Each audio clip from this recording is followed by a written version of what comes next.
from an evil conscience, and our bodies washed with pure water. Let us hold fast to the confession of our hope without wavering. For he who has promised is faithful. And let us consider how to provoke one another to love and good deeds, not neglecting to meet together, as is the habit of some, but encouraging one another, and all the more as you see the day approaching. Hear what the Spirit is saying to God's people. Thanks be to God.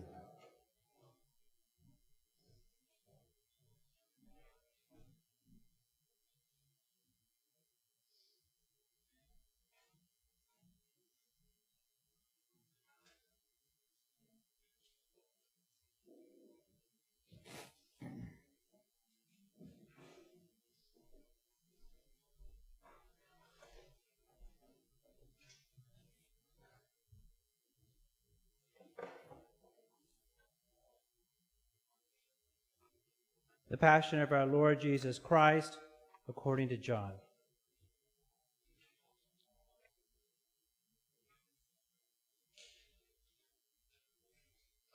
Jesus went out with his disciples across the Kidron Valley to a place where there was a garden, which he and his disciples entered. Now Judas, who betrayed him, also knew the place, because Jesus often met there with his disciples. So Judas brought a detachment of soldiers together with police from the chief priests and the Pharisees. And they came there with lanterns and torches and weapons. Then Jesus, knowing all that was to happen to him, came forward and asked them, "Whom are you looking for?" They answered, "Jesus of Nazareth." Jesus replied, "I am he." Judas, who betrayed him, was standing with them. When Jesus said to them, "I am he," they stepped back and fell to the ground. Again, he asked them, "Who are you looking for?" And they said, "Jesus of Nazareth." Jesus answered, "I told you that I am he. So if you are looking for me, let these men go." This was to fulfill the word that he had spoken. "I did not lose a single one of those whom you gave me." Then Simon Peter, who had a sword, drew it, struck the high priest's slave, and cut off his right ear. The slave's name was Malchus. Jesus said to Peter, "Put your sword back into its sheath. Am I not to drink the cup that the Father has given me?" So the soldiers, their officer, and the Jewish police arrested Jesus and bounded him. First they took him to Annas, who was the father-in-law of Caiaphas, the high priest that year. Caiaphas was the one who had advised the Jews that it was better to have one person die for the people. Simon Peter and another disciple followed Jesus, since the disciple was known to the high priest. He went with Jesus into the courtyard of the high priest. But Peter was standing beside at the gate. So the other disciple, who was known to the high priest, went out and spoke to the woman and guarded the gate and brought Peter in.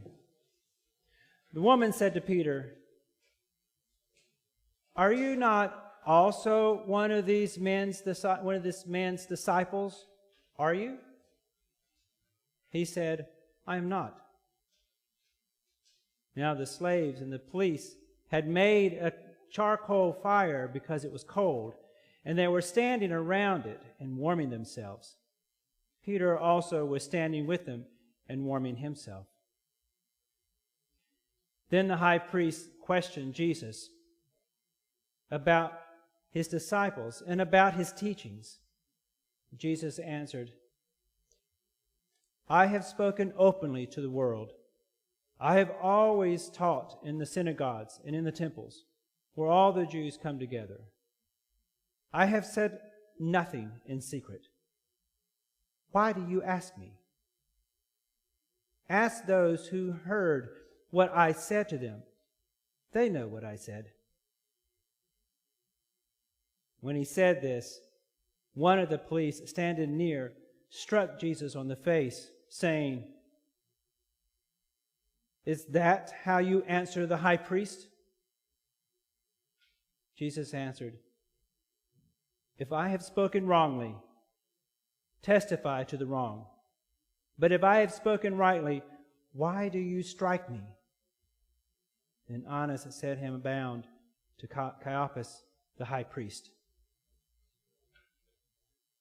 Now Simon Peter was standing and warming himself. They asked him, Are you not also one of his disciples? Are you? He denied it and said, I am not. One of the slaves of the high priest, a relative of the man whose ear Peter had cut off, asked, Did I not see you at the garden with him? Again, Peter denied it. And at that moment, the cock crowed. Then they took Jesus from Caiaphas to Pilate's headquarters. It was early in the morning. They themselves did not enter the headquarters so as to avoid ritual defilement, as to be able to eat the Passover. So Pilate went out to them and said, What accusations do you bring against this man? They answered, If this man were not a criminal, would we not have handed him over to you? Pilate said to them, Take him yourselves and judge him according to your law. The Jews replied, We are not permitted to put anyone to death.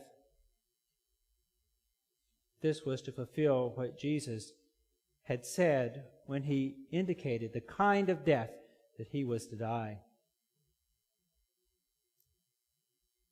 Then Pilate entered the headquarters again, summoned Jesus, and asked him, Are you the king of the Jews?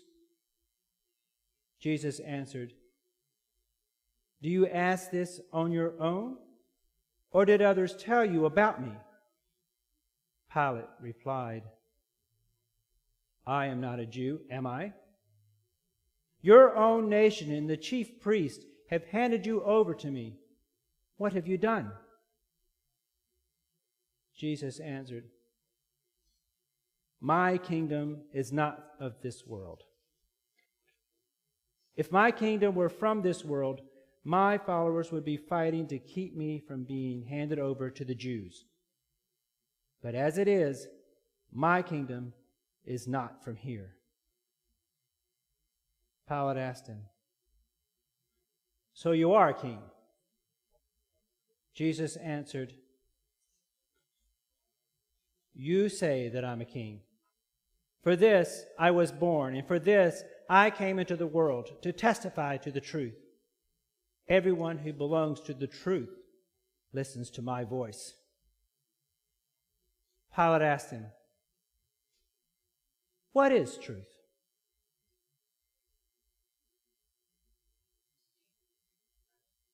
After he had said this, he went out to the Jews again and told them, I find no case against him, but you have a custom that I release for you at the Passover. I release for you someone at the Passover. Do you want me to release for you the King of the Jews? They shouted in reply, Not this man, but Barabbas. Now Barabbas was a bandit. Then Pilate took Jesus and handed him flogged. The soldiers wove a crown of thorns and put it on his head and they dressed him in a purple robe. They kept coming up to him, saying, "Hail, King of the Jews!" and striking him on his face. Pilate went out again and said to them, "Look, I bring him out to you to let you know that I find no case against him." So Jesus came out, wearing the crown of thorns and the purple robe. Pilate said to them, "Here's the man." When the chief priests and the police saw him, they shouted, "Crucify him! Crucify him!" Pilate said to them, "Take him yourself and crucify him. I find no case against him." And the Jews answered him, "We have a law, and according to that law, he ought to die, because he has claimed to be the Son of Man." Now when Pilate heard this, he was more afraid than ever. He entered his headquarters again and asked Jesus, "Where are you from?" But Jesus gave no answer. Pilate therefore said to him, "Do you refuse to speak to me? Do you not know that I have the power to release you, the power to crucify you?" Jesus answered him, "You would have no power over me unless it had been given you from above. Therefore, the one who handed me over to you is guilty of a greater sin." From then on, Pilate tried to release him, but the Jews cried out, "If you release this man, you are no friend to the emperor. Anyone who claims to be king sets himself against the emperor." When Pilate heard these words, he brought Jesus outside and set him on the judge's bench at a place called the Stone Pavement, or in Hebrew, Gabbatha.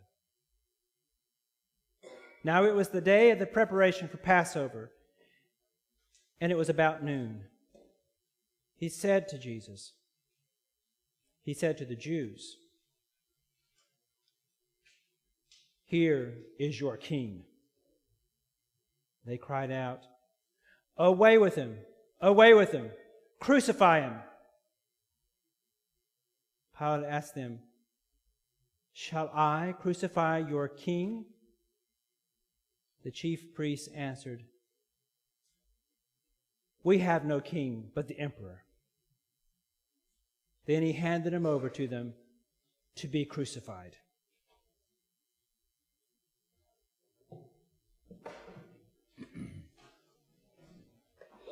Stand as you are able. So they took Jesus, and carrying the cross by himself, he went out to what is called the place of the skull, which in Hebrew is called Golgotha. There they crucified him, and with him 2 others, one on either side, with Jesus between them. Pilate also had an inscription written and put on the cross. It read, "Jesus of Nazareth, the King of the Jews." Many of the Jews read this inscription because the place where Jesus was crucified was near the city, and it was written in Hebrew, in Latin, and in Greek. Then the chief priests of the Jews said to Pilate, "Do not write, 'The King of the Jews,' but," the man said, "I am King of the Jews." Pilate answered, "What I have written, I have written." When the soldiers had crucified Jesus, they took his clothes and divided them into 4 parts, one for each soldier. They also took his tunic. Now the tunic was seamless, woven in